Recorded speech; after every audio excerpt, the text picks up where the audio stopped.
Hey guys, so I'm sure you're familiar with the idea of using acoustic treatment in your studio, making sure that you're properly cutting down on, early reflections and how much reverberation and bass buildup there is. But just how much acoustic treatment do you really need? And as you add more, how does it affect the sound? Well, that's going to be the topic of today's video.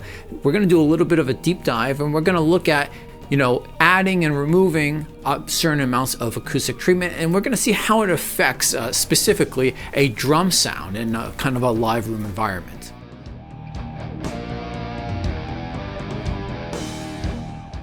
So before we get to the sound samples, let's talk a little bit about what the setup is that we're going to be working with.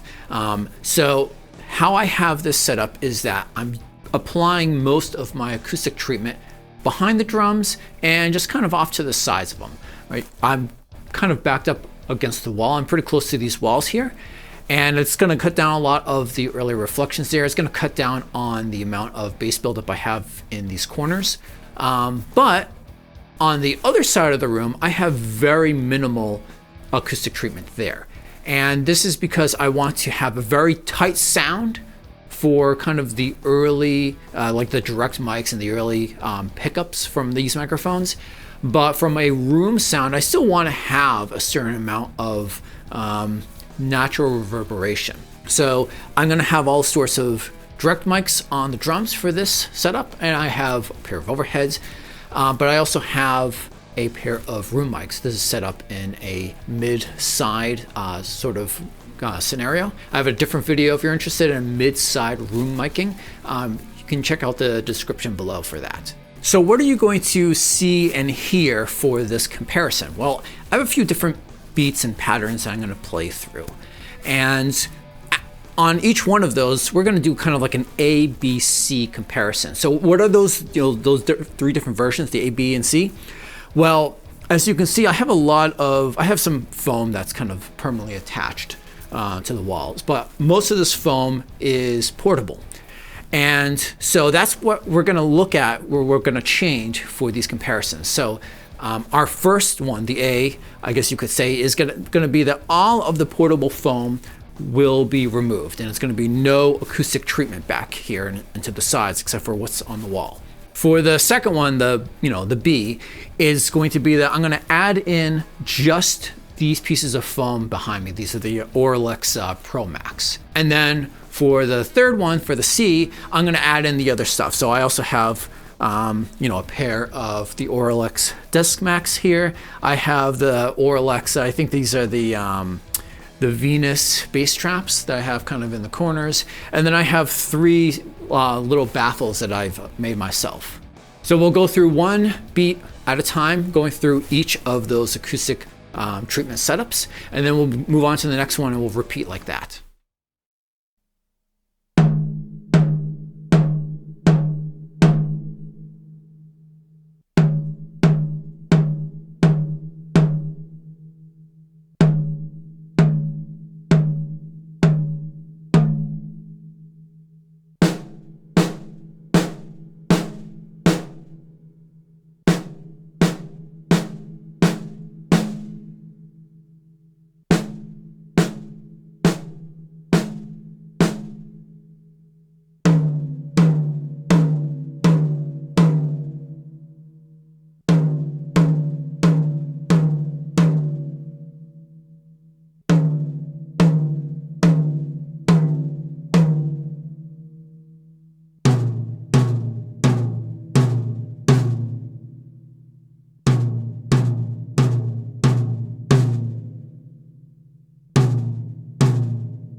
So I hope that was helpful for you. I hope you see that, adding a significant amount of acoustic treatment, right behind the drums, kind of right off to the sides, can really help make the sound a lot tighter and makes it a lot easier in post when you're trying to mix everything.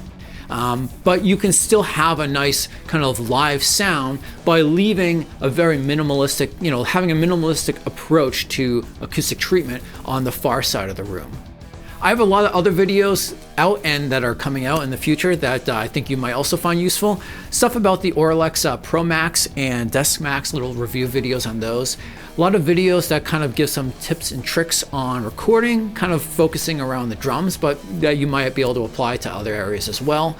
And a lot of other drum stuff as well, cymbal reviews and stick reviews, lessons, a lot of good stuff like that. So if you don't want to miss out on that stuff, then don't forget to subscribe. And until next time, peace.